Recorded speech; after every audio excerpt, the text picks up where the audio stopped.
বিসমিল্লাহির রহমানির রহিম। আসসালামু আলাইকুম ওয়া রাহমাতুল্লাহি ওয়া বারাকাতুহু।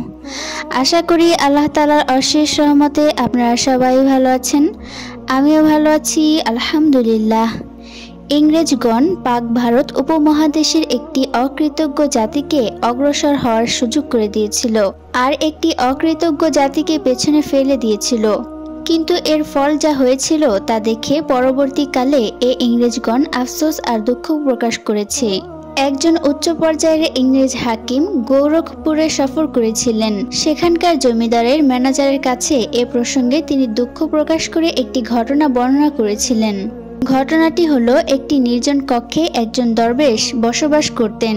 সে কক্ষে একটি ইঁদুর এসে বাচ্চা প্রসব করলো। পরে দরবেশকে দেখে ভয়ে সব কয়টি বাচ্চা পালিয়ে গেল, কিন্তু একটি ইঁদুরের বাচ্চা রয়ে গেল।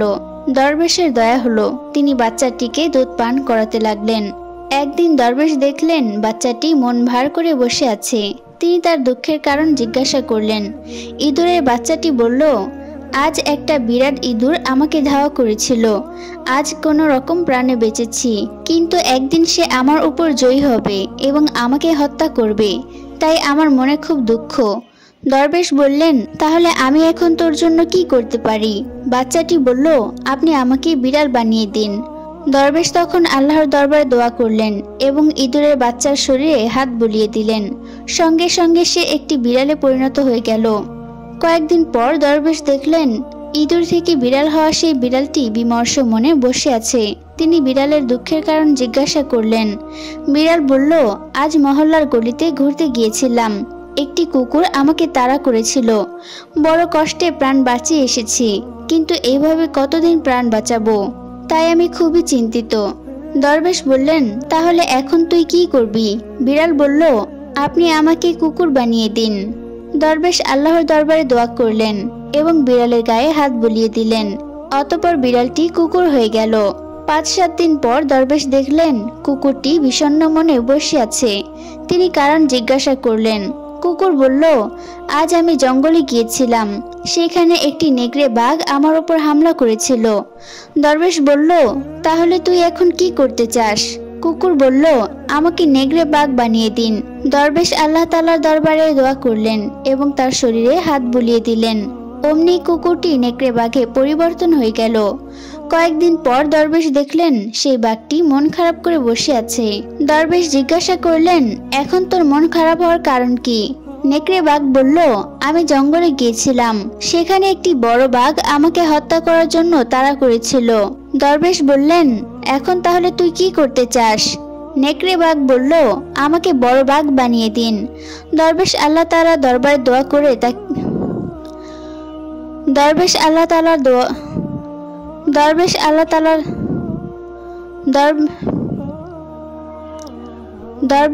তাআলার দরবারে দোয়া করলেন এবং তার গায়ে হাত বুলিয়ে দিলেন। তখন সে একটি বড় বাঘ হয়ে গেল। বাঘ হয়ে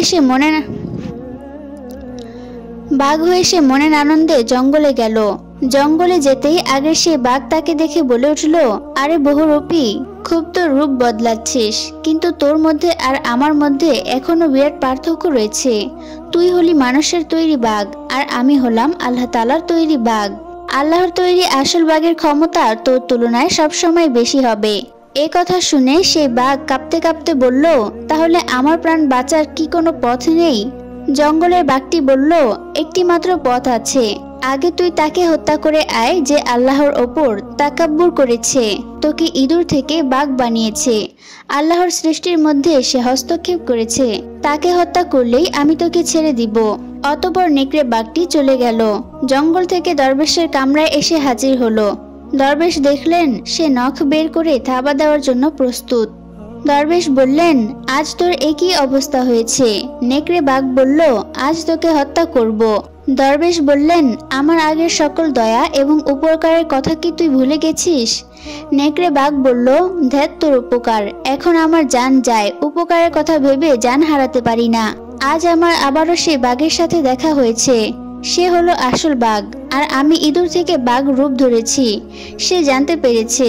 সেই বাঘ আমাকে বলেছে, আল্লাহর সৃষ্টিতে যে হস্তক্ষেপ করেছে, তোকে ইঁদুর থেকে বাঘ বানিয়েছে, তাকে হত্যা করে আয়, না হলে তোর রক্ষা নেই। দরবেশ বললেন, ঠিক আছে, তুমি স্থির হয়ে বসো, তোমার জান রক্ষা করা হবে, আমি ব্যবস্থা করছি। তখন বাঘ স্থির হয়ে বসলো। দরবেশ সুযোগ পেয়ে দোয়া করলেন এবং তার গায়ে হাত বুলিয়ে দিলেন। এতে করে সে নেকড়ে বাঘ থেকে আবারও ইঁদুরে পরিবর্তন হয়ে গেল। সকল বিশৃঙ্খলা দূর হয়ে আবার শান্তি ফিরে আসলো। এই ঘটনা বর্ণনা করে সেই হাকিম সাহেব বললেন, এটা আমাদেরই দোষ যে আমরা এই অকৃতজ্ঞ জাতিকে অগ্রসর করতে করতে এমন এক অবস্থায় নিয়ে পৌঁছে দিয়েছি যেখানে দাঁড়িয়ে আজ তারা আমাদের বিরুদ্ধে ক্ষমতার অপব্যবহার করে চলেছে। এই জাতিটি বাস্তবিকই অকৃতজ্ঞ। সুতরাং এই ঘটনা থেকে আমাদের শিক্ষা গ্রহণ করা উচিত।